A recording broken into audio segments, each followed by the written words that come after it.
Hello students, our today's topic is arithmetic progressions, class 10, and today's question, the 8th term of an AP is half of its second term and the 11th term exceeds 1/3 of its 4th term by 1. Find the 15th term. हमें दिया है कि एक AP का 8th term उसी AP के second term का half है और दूसरी कंडीशन दी है कि 11th टर्म जो है वो 4th टर्म के 1/3 से 1 ज़्यादा है। इन दोनों कंडीशंस के साथ हमें इस AP का 15th टर्म फाइंड आउट करना है। तो सबसे पहले हम इक्वेशन फॉर्म करेंगे। 8th term it means A8, second term it means A2, 8th term half है सेकेंड टर्म का, इट मीन्स ये तो ऑलरेडी हाफ है। इक्वेशन को बैलेंस करने के लिए हम सेकेंड टर्म को भी हाफ कर देंगे तो ये इक्वल हो जाएंगे। अब A8 को हम लिख सकते हैं A+7D और A2 को हम लिख सकते हैं A+D, जिसे हम मल्टीप्लाई कर देंगे हाफ से। यहाँ हमने A8 और A2 को A+7D और A+D में क्यों कन्वर्ट किया? क्योंकि हमें क्वेश्चन में 15th टर्म फाइंड आउट करना है। 15th टर्म फाइंड आउट करने के लिए फॉर्मूला होगा A+14D, जहाँ हमें A और D दोनों की वैल्यू पता होनी चाहिए। इसलिए जो कंडीशंस हमें दी हुई है पहले हम उनकी हेल्प से A और D की वैल्यू फाइंड आउट करेंगे और फिर हम 15th टर्म फाइंड आउट करेंगे। यहाँ हम हाफ की साइड चेंज कर लेंगे तो ये हो जाएगा 2A+7D equals to A+D। Bracket को ओपन करेंगे then 2A+14D equals to A+D। A+D की साइड चेंज करेंगे then 2A minus A plus 14D minus D equals to 0। 2A में से A को माइनस किया पॉजिटिव A, पॉजिटिव 14D में से D को माइनस किया पॉजिटिव 13D इक्वल्स टू 0। यह है हमारी फर्स्ट इक्वेशन। सेकेंड कंडीशन हमें दी है 11th टर्म 4th टर्म के 1/3 से, इट मीन्स A4 को हमें 1/3 करना है तो हमने इसे 1/3 से मल्टीप्लाई कर दिया। अब जो 11th टर्म है वो अब इस 1/3 ऑफ 4th टर्म से 1 ज़्यादा है। अगेन इक्वेशन को बैलेंस करने के लिए A11 1 ज़्यादा है, इसलिए या तो हम A11 में से 1 को माइनस करेंगे और या फिर 1/3 ऑफ 4th टर्म में 1 को प्लस कर देंगे और ये इक्वेशन हो जाएगी इक्वल।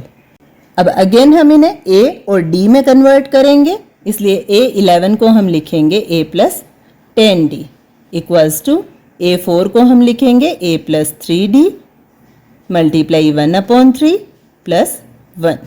अब यहाँ क्योंकि right hand side binomial expression है इसलिए 1/3 की साइड अभी हम चेंज नहीं कर सकते। सबसे पहले हमें राइट हैंड साइड 3 एलसीएम लेना होगा, then A+3D as it is रहेगा और 1 जो है वो 3 से मल्टीप्लाई हो जाएगा, देन A+3D प्लस 3 और यहाँ लेफ्ट हैंड साइड जो है वो एज इट इज़ रहेगी। अब जब तक इन तीनों टर्म्स के अपॉन में 3 है ये हो गया मोनोमियल एक्सप्रेशन, इसलिए अब हम 3 की साइड चेंज कर सकते हैं। जब हम 3 की साइड चेंज करेंगे तो ये हो जाएगा 3 bracket A+10D equals to A+3D plus 3। अब राइट हैंड साइड हो गई trinomial expression. Left hand side 3 से मल्टीप्लाई करेंगे, ब्रैकेट को ओपन कर लेंगे, 3A+30D equals to A+3D plus 3। A और 3D साइड चेंज करेंगे then 3A minus A plus 30D minus 3D equals to 3। 2A+27D equals to 3। ये है सेकेंड इक्वेशन।